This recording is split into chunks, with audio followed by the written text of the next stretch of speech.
Man, how's your weather up there? It's rainy.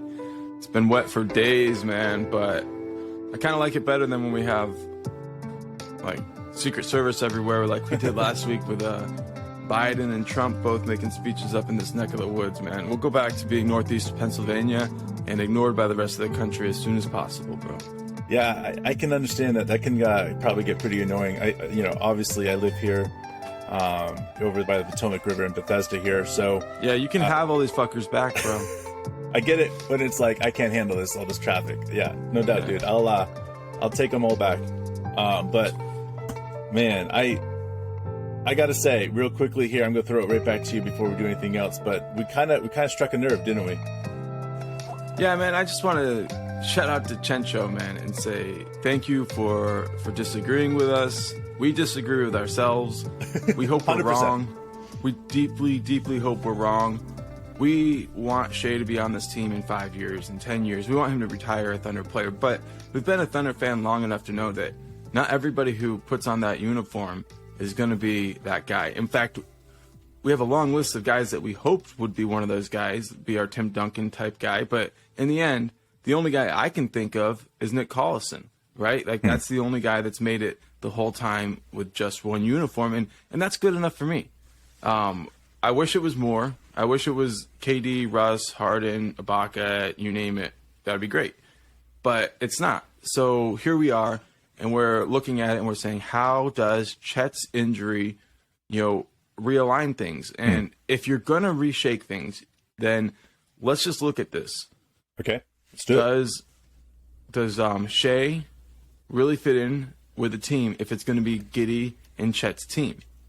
Is it going to be Giddey and Chet's team? Because that's what I started seeing in the summer league was, and then if it is Giddey's and Chet's team, is Shai the right running mate for that team? Now, I'm not answering those questions, but I am saying Sam Presti is asking himself these questions as these offers come in. And if you were going to build a team around Giddey and Chet, where would, if you were going to start from scratch and you had those two guys, would SGA be one of those guys that you went out and got? I'm not sure. I don't know that he actually fits into that style of game. I know this year would have told us a lot. If we had seen them play together, we'd have been like, okay, we can see how that fits, and that would have been great. But we do know that Giddey and Chet fit together, right? I mean, I know it's just a couple of, summer league games, but we saw them growing together. They're young enough, and we know that can work. But I don't know. So with this question about Shai out there, and with all these rumors coming up, we've heard rumors about Shai in the past being traded. We mentioned last year's draft, Mobley, Cade, those things were coming up. And I was adamant. I didn't think that Shai was ready to be traded. He was in that conversation to be traded. Would we have traded up for number 1 pick for him? Possibly. We could have. Maybe. I think that we would have avoided trying to get, trade the 6th pick a lot like we did with the Knicks. We hung on to the 12th pick and we got the 11th, something like that, but the truth is, are you saying that we're starting to realize that there was more smoke to the fire than we originally thought with this whole Shai being traded to blank? Well, to the Pistons, I think conversations were had.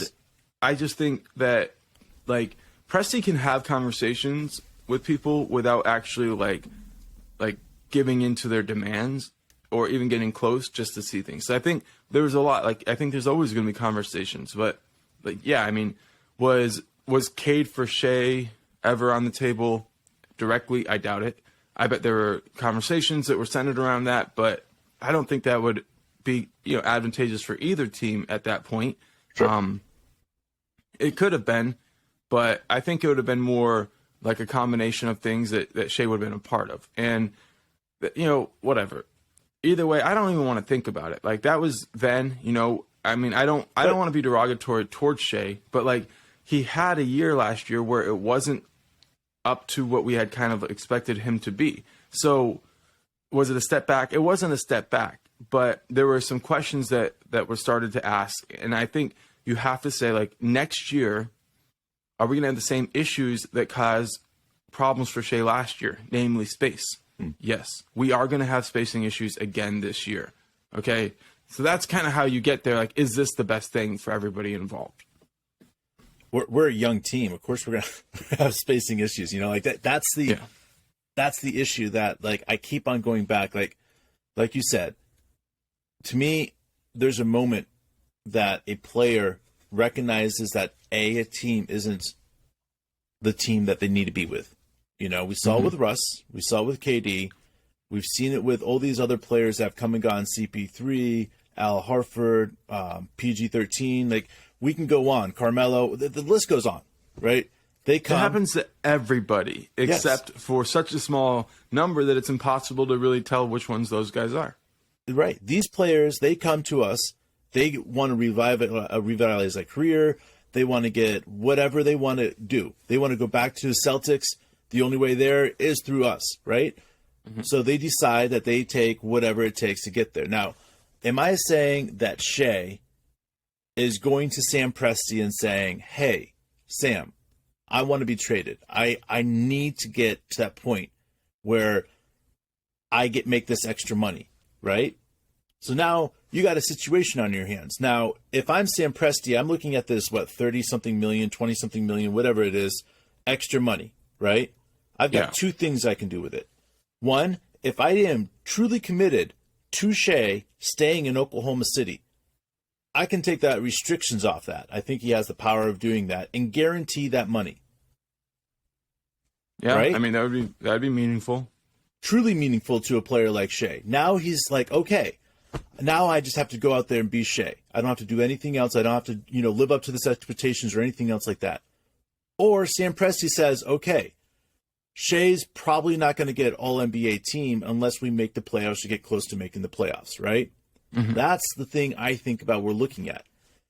If Shai makes the playoffs, if we make the playoffs, right, where does that put Shai? You'd be an all-star. An all-star, exactly. Or all-NBA team, at least, right? Right. But you look at the East, right?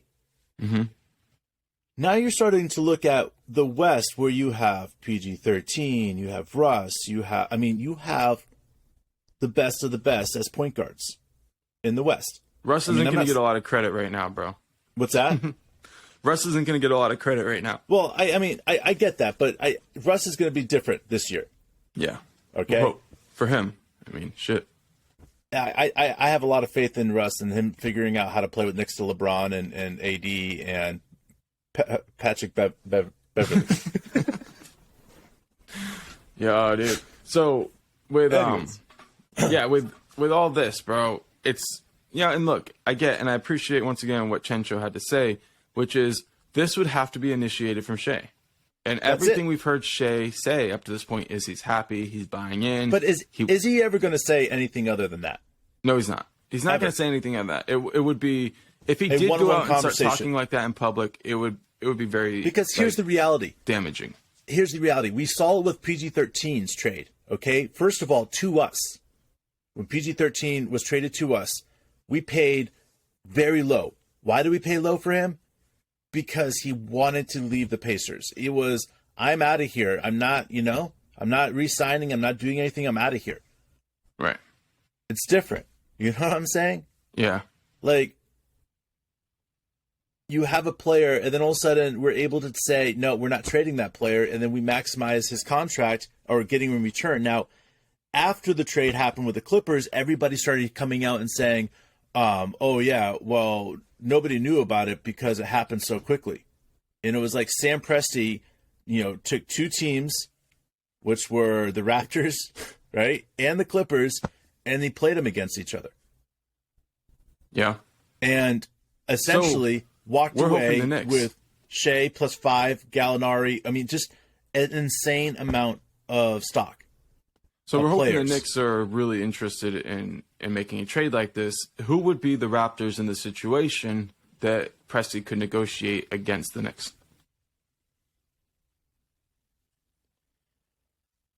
The Raptors? They're there again. All right, cool. Why not? Think about this, man. All right, let's be honest, okay? out of all the teams that I'm looking at, okay, there's two teams that I consistently go back to. Now, you have a different second team, and we'll talk about them in a second. But I look at the second team as being the one that drives up the price are the Raptors because of their young assets they have. They're young players. They're young guys that are still trying to figure stuff out that are really, really talented, okay? They got a bunch of them. I'm telling you guys right now, the Raptors are going to drive up that price because it's going to be like 3 first plus blank, blank, and blank. And it's going to be like, okay, well, hey guys, this is what they're offering us over here. Knicks are going to either have to step up to the plate, which, let's just be honest, Knicks have some incredibly sexy picks that are coming back to them over the next couple of years. So we could get 5 picks for them, and the Knicks still be able to have 3 picks of their own still over the next few years, you know? Yeah. So, again, it's not going to damage their stockpile of picks very much if they go out and offer us 5 draft picks. You know? It's just not. And what other asset are they going to have to throw in? Yeah, they're going to have to throw in a young asset and something else to make the money work probably. But listen, it doesn't matter. Think about that 3. Brunson, RJ, and Shai. That's a solid 3. And that's a young 3. You got a young core. They're all signed for multiple years. They'll all figure it out together for their, first contracts, and that's it. Boom. That's all the Knicks have to do. Plus, they have 3 draft picks that they can come over the next few years because we want our draft picks in the future, just in case this thing blows up. Yeah. So I personally think it would be great to see maybe like the Pelicans get used in this position, but in the end, I don't want to see Shai with the Pelicans. Well, I don't want to see him back in Toronto. We would have to take back Ingram. I don't think they'd give up Ingram, bro. I don't think they'd give him up. They have 98 or 99 million between 3 players. You got CJ, Ingram, and Zion Williamson. Maybe they move past CJ. I don't know. CJ got him to the playoffs, though. He did, but, I mean, how old is he? I'm thinking you can't count on him forever. What? 29 or 30. I mean, you're right. Yeah. I mean, if we got a package of 3 plus CJ, that's hard to... 3 picks plus CJ, that's hard to say no to. But I don't think that that's the value of Shai to get that in return right now. Yeah, and I'm with Chencho, man. I don't even like thinking about this, but I hate it. I want Shai to stay. Yeah. Period. 15 years with us isn't long enough with us.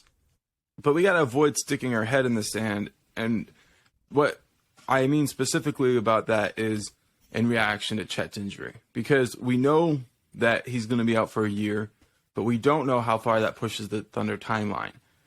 And we don't know what effect that could have on Shai's career if we're stuck once again around the All-Star break and we decide to move toward player development instead of competing for the playoffs. Like, those types of decisions can affect him. So that's the basis of this.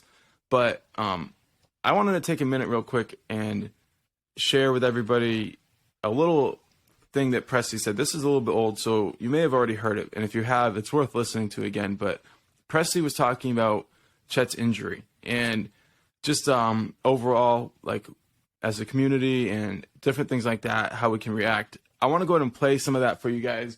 And basically, what we're going to do is, Dave, if you like any section of what you hear, go ahead and stop it or just let me know to stop it. And we'll go ahead and just, discuss that section, and we'll go forward. And I think with Chet, he's going to have a full year or full season, I should say, to focus in on his performance, his body, learn the NBA, get acclimated, build relationships here. I think there's going to be some positives that will come from that. The team itself, I think that there'll be other people that emerge. There'll be other people that get opportunity. We'll learn some things. We'll have to figure some things out. And I think we'll be, on the backside of this, when we get Chet back, he'll be coming back to a stronger team. And like I said, we've had our fair share of injuries over the course of time, and we have to approach it the same way. If we get bad luck, good luck. I've always tried to kind of instill in our organization that either way, we have to handle it with gratitude and we have to handle it with humility, because when you're in the NBA, it's a pretty chaotic world, and unforeseen things are going to happen. So the ability to kind of keep pressing through that and being able to adapt and adjust is really key. I think about it from a team standpoint. We're trying to climb our second mountain, basically, in Oklahoma City. And like I said earlier, there's going to be plenty of setbacks and adversities. And when we get where we want to go, we're going to be able to look back at this as well and say, hey, do you remember when, we had to overcome this as well? I think it's going to actually be something we'll look back upon and look at it as like a source of pride that we managed through this as well. All right, man. Were you having trouble hearing that at all, or did you get it all? Yeah, I didn't get any of it, man. Oh, shit. My bad. All right, so I'll go ahead and explain it to you because everybody just heard it, but it's Sam Presti just going and talking about how we've been through a lot of adversity in the past. There's been challenges that we've had to face before. This isn't the first one. We've seen injuries before. Sure. And a lot comes down to how we handle this adversity. I'm going to go ahead and play the next section and crank it up so you can hear it on my headphones, bro. All right. And then you'll be able to comment it because it gets better as we go here. All right. We're also set up, I think, really, really well because of the fact that, we're building something that can be sustainable, and we have a long runway with our team because of its age. And Chet will be a huge factor in that, but it's bigger than one season or one game for us. And we just have to be patient as we go through this. I was explaining to someone the other day, if you asked me before the lottery, right before I walked into that room, if I would want to take my chances of going through the lottery with the odds, picking, you could pick between 1 or you could pick 8. Or the other option is you could have Chet Holmgren, but you have to wait a year to get him. I would not let you finish the sentence. Yeah, right there. Yeah, I figured, bro. Yeah. Because that's what we've been saying all along, man. It is. Why not? I understand everybody in this next year as the number one player in next year's draft as just being as good as he possibly could be out there. Mm-hmm. But for me, it's Chet as being that it factor for the future of the NBA. That's why I'm cool with it. I understand. I get it. I don't want to see an injury like this happen. But the reality is I'm cool with it because it's going to be better for Chet in the long run. He's in a perfect place, a perfect opportunity. He's going to get back to playing health. He's going to get back to doing what he needs to do.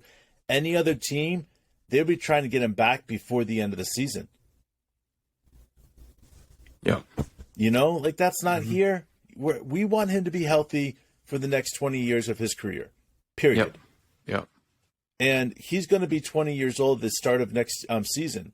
So he's not going to even be 21 yet. So what's the rush? Yeah. And, bro, we've heard a lot about these people who have missed their rookie year, right? Or missed what would have been their rookie year.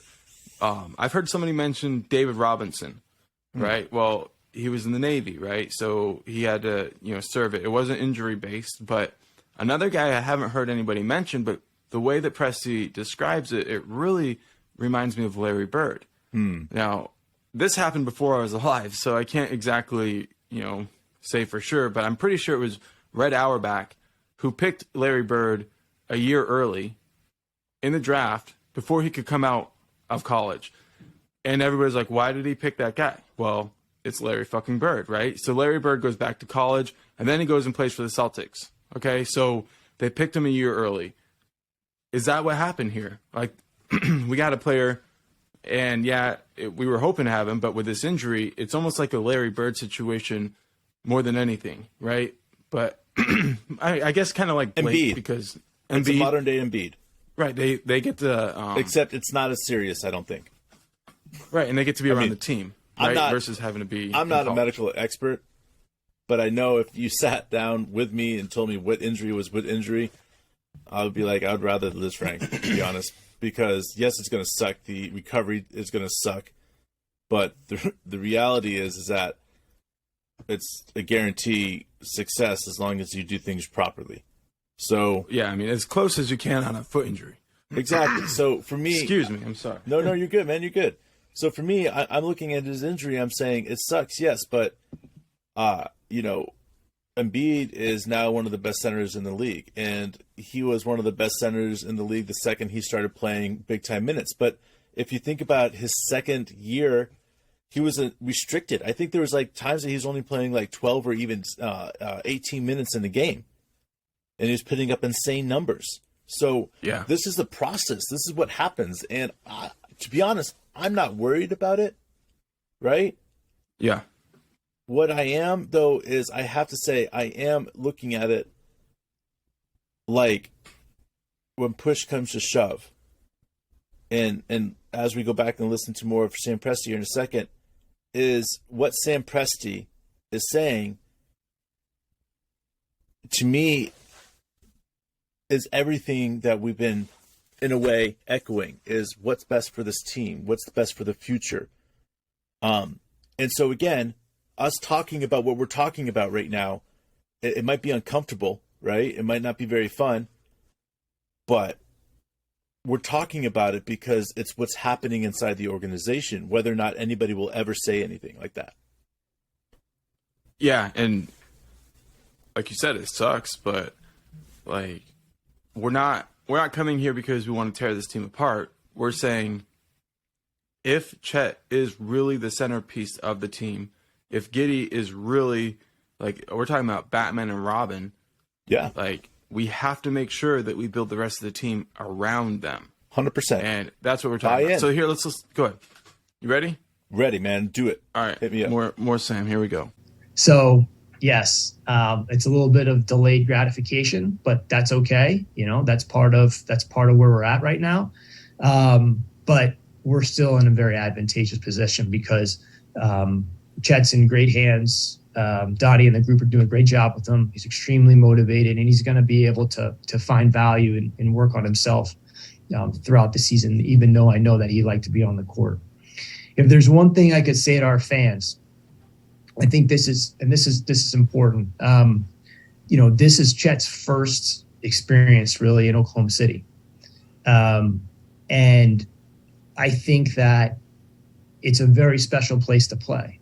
And I would just tell our fans, let them know that you care. Let them know that you have his back, because this is the type of guy that's going to have your back, and he's going to have your back for a long time. And I kind of, in a weird way, the way the relationship is starting between him and the fans is, Chet hasn't made a basket for this team yet. So, I think our fans being supportive of him and showing what it's really like to play here and why it's such a special place to play, without even having put the ball in the basket yet, I think that's pretty unique. And so I would just say, let him know that you care. Let him know you have his back. He's going to have a full year, have yours, or full season, I should say. He's going to be a special guy for you to watch over the course of time. His performance, his body, learn the NBA, get acclimated, build relationships here. I think there's going to be some positives. Whether or not that was it or not, it doesn't matter. I was going to be like, the team itself. That was it, bro. Because this is the reality. Is what he's asking Oklahomans to do and Oklahoma fans to do? Embrace him. Embrace him. And treat him like he's part of your family. Treat him like he is, somebody that you're going to watch for the next 10 years of your life, and give a lot of energy and effort and spend money on them and get their jerseys. And you know what I'm saying? Like, yeah. I love That's it. That's why I reached out to Chet, bro, after I saw that. I sent him, we made a podcast back in May as soon as we got the second pick, and you were like, dude, Chet's the man. Chet's the man. And you talked me into it. I was hesitant. I was Jabari. I was Paulo. But eventually, like within 3 or 4 days, I was like, okay, dude, Chet's the man, right? And we did an episode, and it was called Dear Chet Holmgren, the future is fucking awesome. And fucking I was dope. just like, dope. Yeah, dope. There you go. There it's you fucking go. Dope. And I sent it to him because I was like, nothing's changed. You know what I mean? The future still is fucking awesome. We're still so excited. We said that before we even had him on our team. It was just a prayer. And now we got him on our team. I'm not any less excited. Like, that's the thing. Like, I think these people that hear us talking about maybe, like, moving past Shai, they think that we're, like, trying to blow it up. Like, no, you don't understand. No. We got the guy that we believe could be the next, like, generational Mount Rushmore Like, put his name up there with the stars type player, and we're just asking, what's the right combination of players to put around him? I think that's a fucking fair question. I want Shai. Yeah. I want Josh Giddey. I want Dort. I want those guys with Chet. But that doesn't always mean it lines up with every player and what they want for their future. Or timing. Everybody else has different future aspirations. And let's just put it out there. Shai has major style. You know, he's got, when it comes to style and what he's done in, you know, in Paris and Fashion Week and all that other stuff, man, this young man has serious style. We're better. I mean, is there anywhere else in America that he could go and really just shine as far as style-wise? Yeah. Like, New York City is it.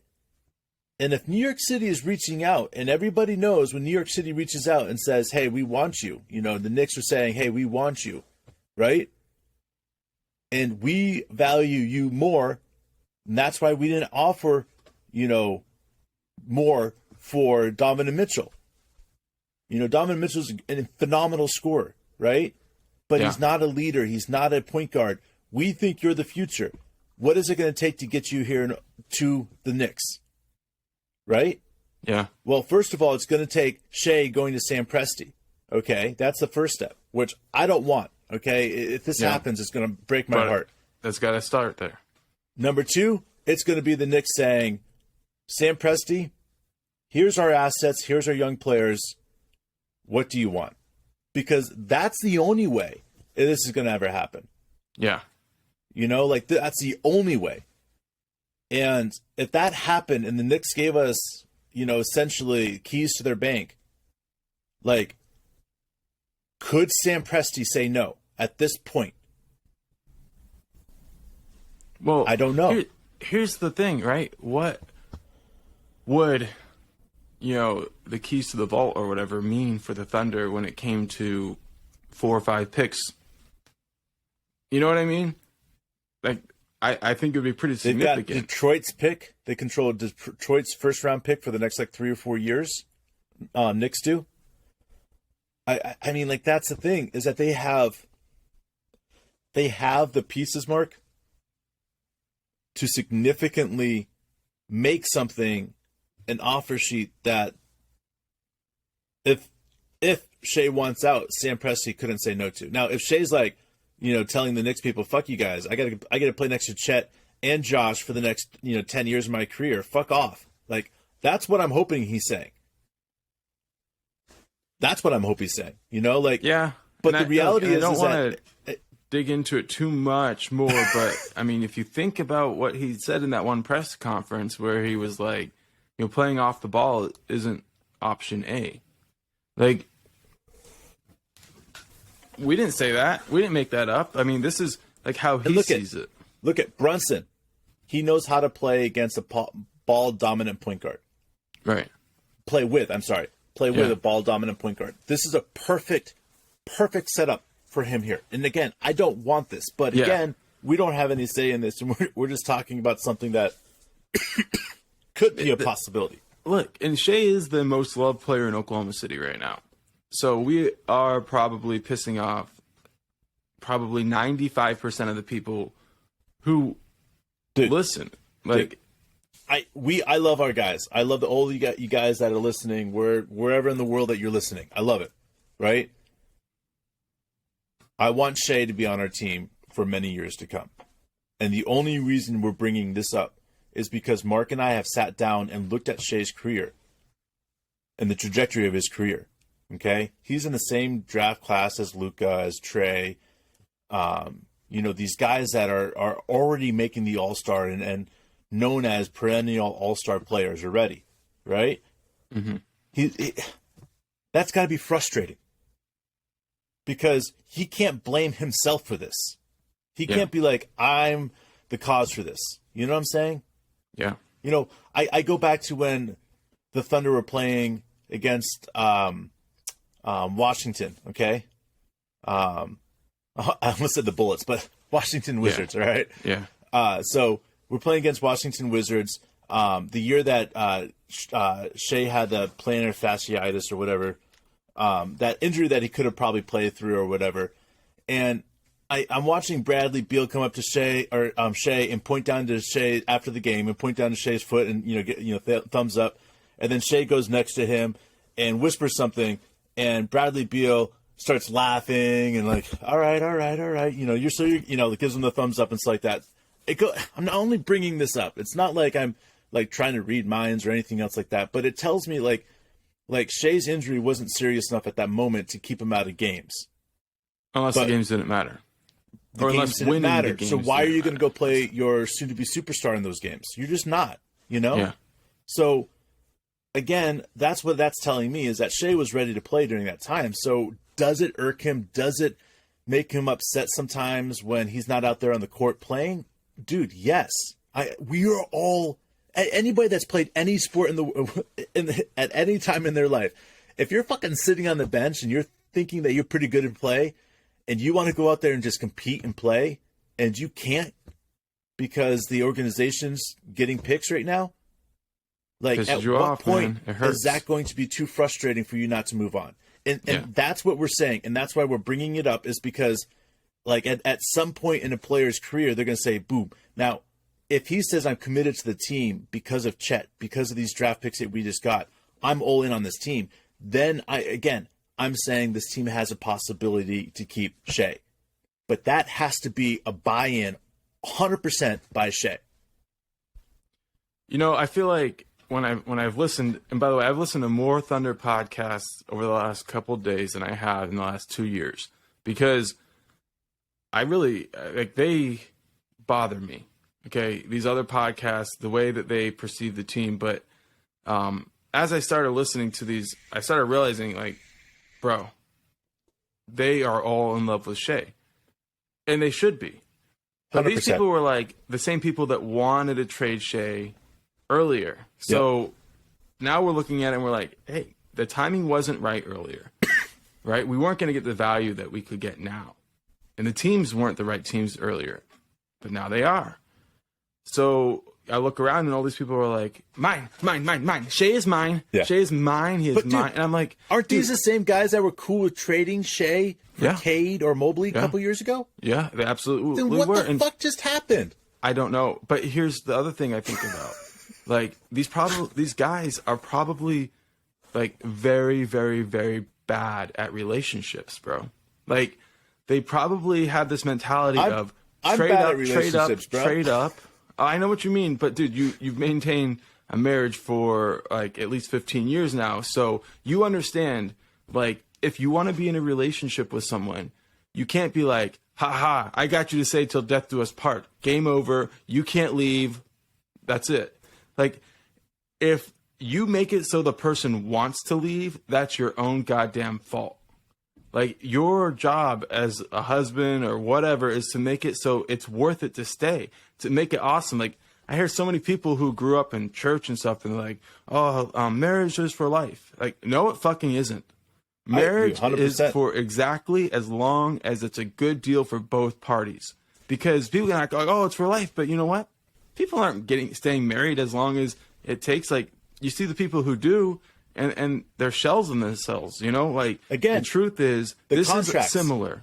This is similar. Exactly. It's a contract. And if we can make this good for Shai in Oklahoma City, then we want Shai forever. But if we're having Shai suffer and become a shell of himself and not live up to his full potential, and we're like, but you signed the fucking contract, fuck you. We don't want anything to do with you because you guys aren't good people.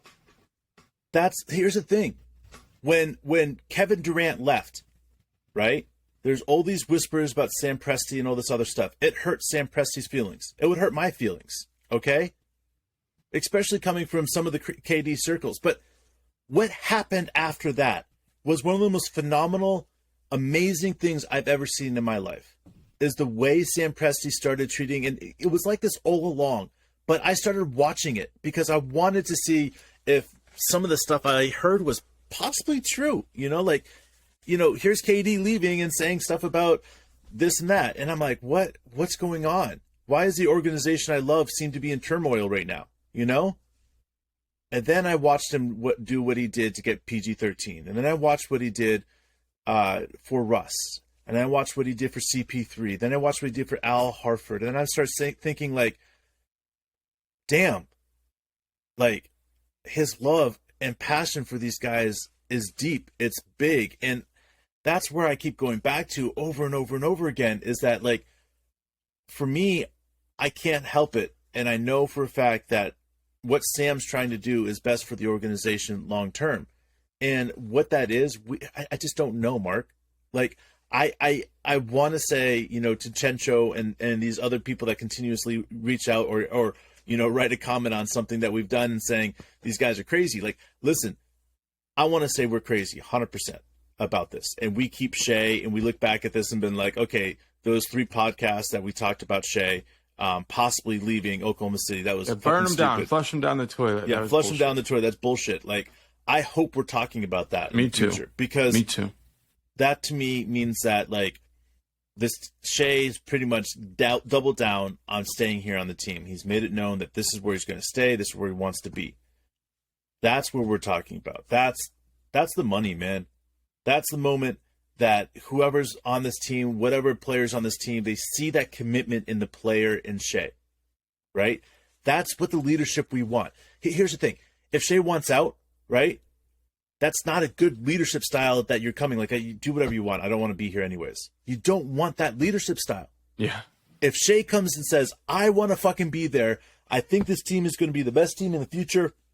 I don't fucking care about New York. I don't fucking care about this and that, right? That's the leader you want. Right. And you almost have to, like, let him make that decision. That's his decision. Then you know the level of buy-in. I mean, we have kids. We know what it's like. And I'm not saying Shai's a kid, but, like, there's an attitude of, like, I'm telling you to do this, and therefore you're going to do it, versus you made your choice. Now go do what you wanted to do, what you chose to do. And when they make decisions, when people, not kids, but when people make decisions, they own their decisions. And that's it. And I feel like with Shai, like, I want Shai to be here, but more importantly, bro, I want Shai to want to be here. And that's what this is all about. And if he wants to be here more than anywhere else, then by all means, I don't care if the Knicks offered us every one of their picks. I'm not taking it. We want Shai to be happy. Yeah. We want every single one of these players to be happy, just like we want our nieces and nephews to be happy out in this world. You know, we want them to find success. We want our children to find success.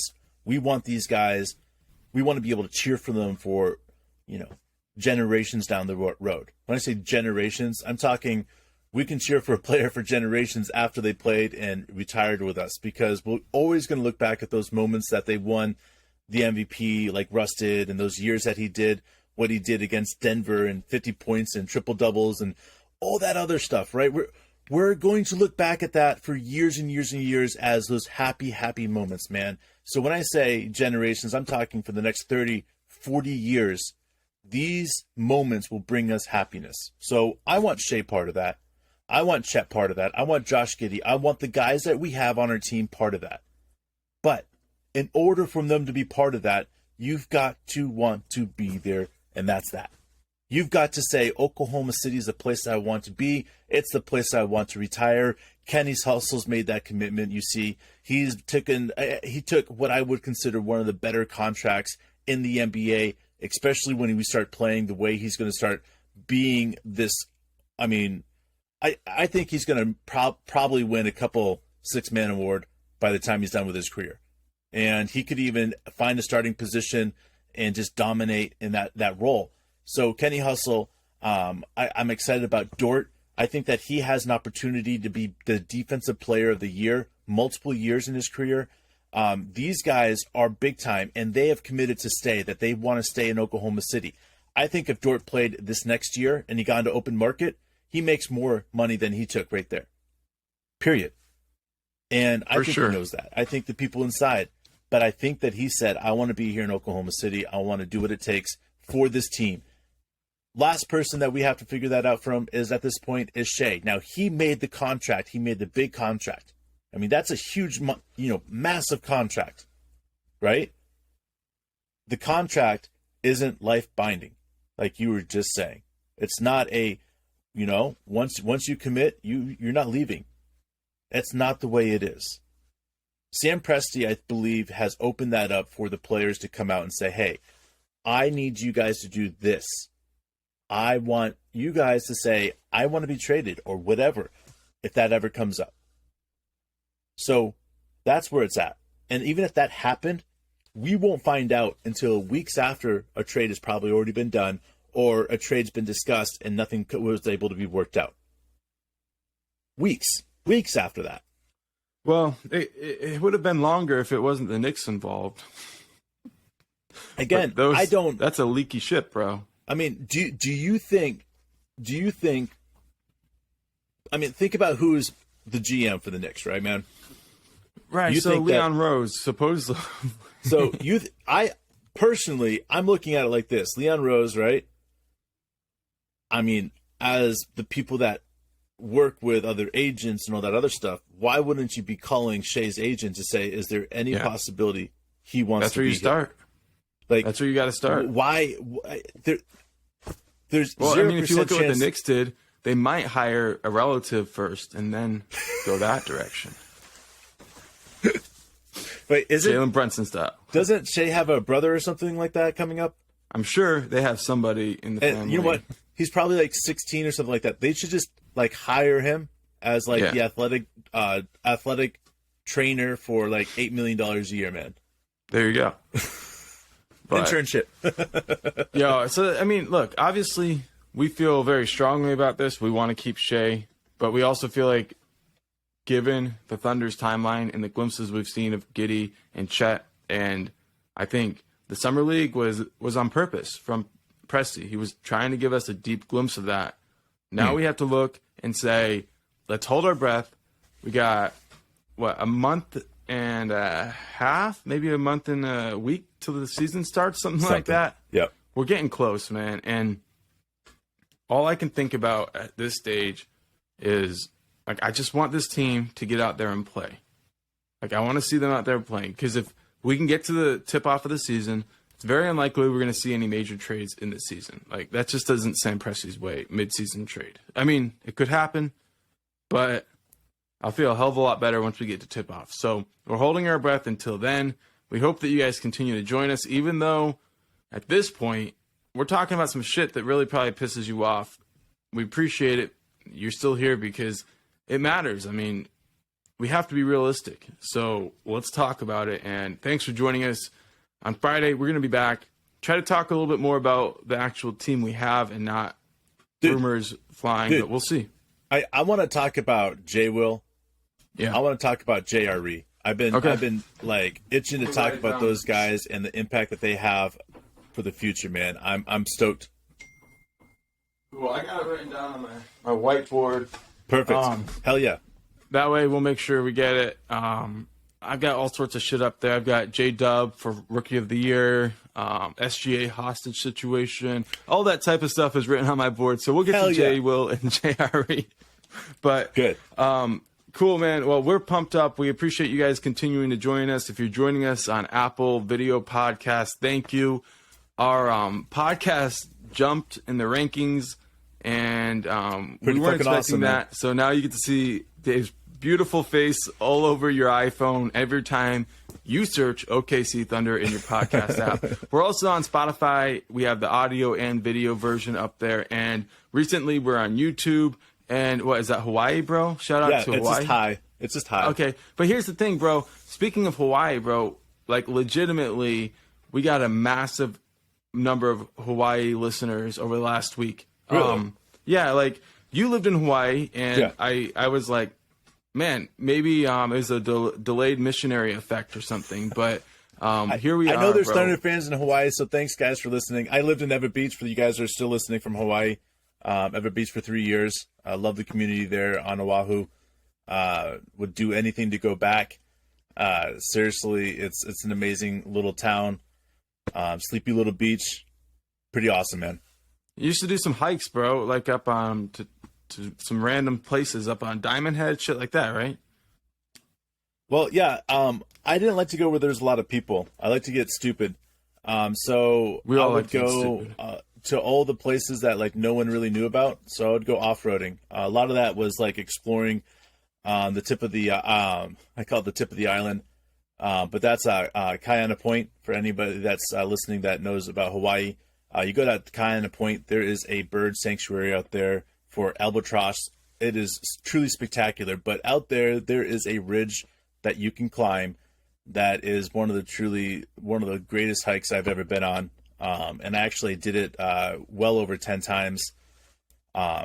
Just one of those hikes that I still dream about, because just the complexity of the climb and all that other stuff really got your heart rushing. And man, one day, Mark, I'm telling you, I'm going to take you there.